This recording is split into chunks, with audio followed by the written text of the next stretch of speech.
Hi, I'm Adam. I'm from Rover Brewing Company. To start with, we collect the apples, and while we're collecting the apples we sort through them and we select which ones are most appropriate. So any ones that have any sort of blemishes or any types of rupture in the skin we throw away, and because of that it means that the quality of the cider is better, because none of the negative qualities of a bruise or something like that comes through in the flavour. So the next thing that we do after that is we wash them to make sure that any of the debris that has been on the apples while they've been picked or just generally blown through in the air is totally cleaned off them.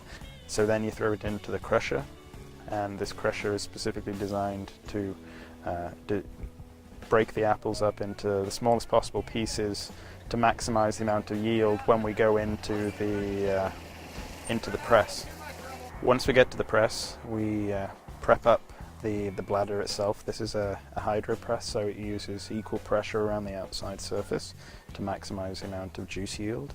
So what we do is we customize it to the type of apple. So a harder apple, you need to press less apple, and a softer apple, you can get away with pressing more. And this is also shown in the amount of juice that you end up yielding.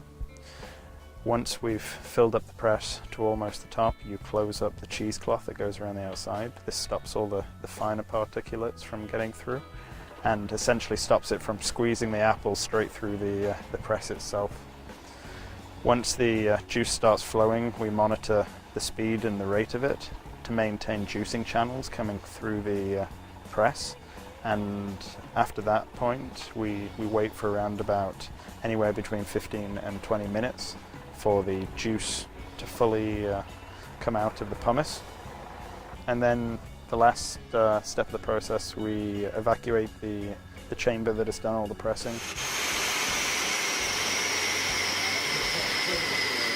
And then we remove all the waste pumice out with the cheesecloth. We remove the cheesecloth off the waste pumice and reset that, and then we take the pumice and we dispose of that outside. The intention with that is to create a byproduct in coming years to create added value on that section of the process.